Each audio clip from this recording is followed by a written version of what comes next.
الذي قال أن الفقر ليس عيبا كان يريد أن يكملها ويقول: بل جريمة، ولكن الأغنياء قاطعوه بالتصفيق الحار. في المدرسة يعلمونك الدرس ثم يختبرونك، أما الحياة فتختبرك ثم تعلمك الدرس.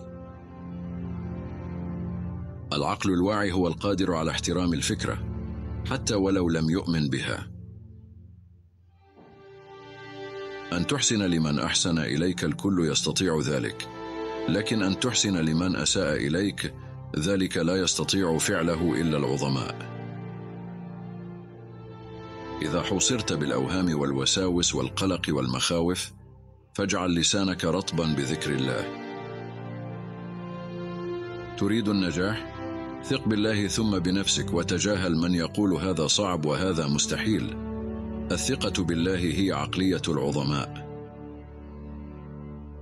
هناك من يتذمر لأن للورد شوكا، وهناك من يتفاءل لأن فوق الشوك وردة. إذا أردت التخلص من القلق وبدء حياة هانئة فعدد ما بك من نعم وليس متاعبك. إذا لم يكن لديك هدف فاجعل هدفك الأول إيجاد واحد. إذا دللت نفسك وأعطيتها كل ما تهوى فسيصعب عليك فطامها، عندها ستشعر بضعتها وقلة شأنها. أما إذا دربتها على مغالبة الصعاب فستكون عظيمة ولن تخذلك أبدا. المهارة تصيب هدفا لا يمكن لأحد أن يصيبه، أما العبقرية فتصيب هدفا لا يمكن لأحد أن يراه. بدل أن تلعن الظلام أوقد شمعة.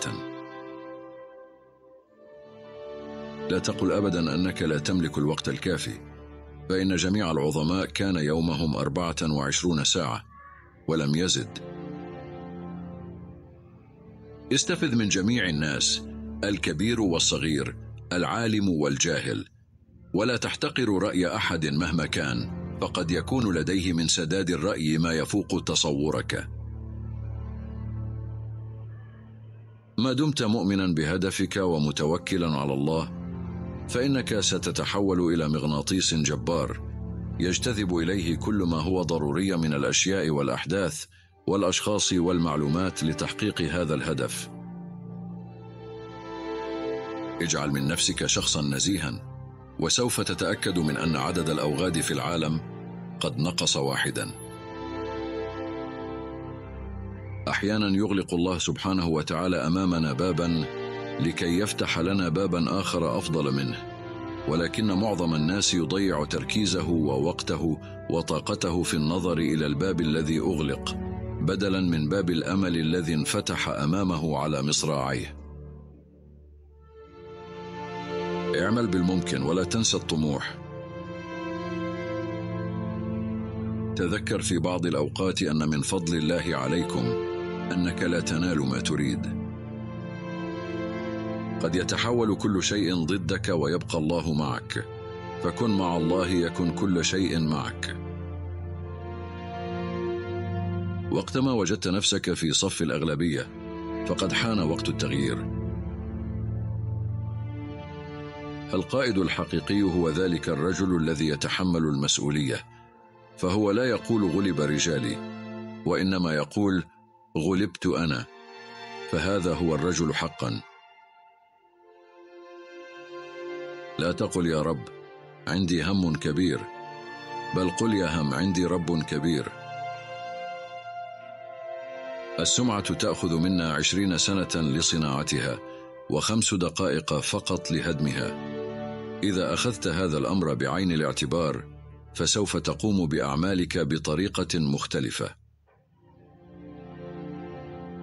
يمكنك أن تعمل 8 ساعات يوميا من أجل الراتب، و10 ساعات من أجل المدير الجيد، و24 ساعة من أجل فكرة تؤمن بها.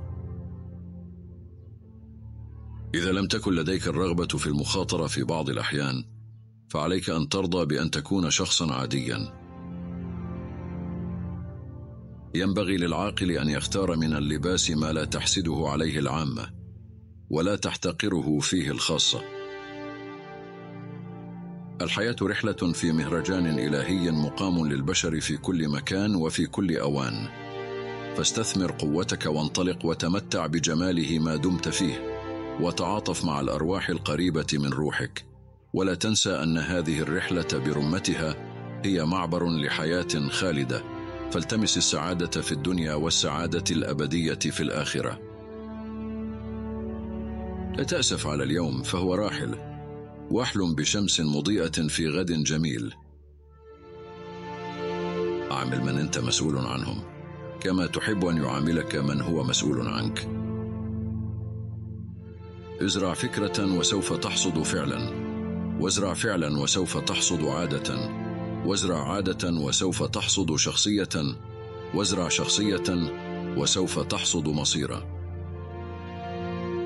اهتم بأن تحصل على ما تحبه، وإلا ستكون مجبرا على تقبل ما تحصل عليه. النفس التي ليس لها ضابط تكون كسولة وخمولة، تشتهي المعاصي والسوء، لا تستقر على رأي، إذا اشتهت شيئا جندت له كل طاقة، وإذا عافت أمرا نصبت له شراكا جسورا، فكن حاكما حازما في قيادتها تسلم. من المحتمل ألا تستطيع التحكم في الظروف، ولكنك تستطيع التحكم في أفكارك، فالتفكير الإيجابي يؤدي إلى الفعل الإيجابي والنتائج الإيجابية. درب عقلك على الإمساك بزمام المبادرة دائما،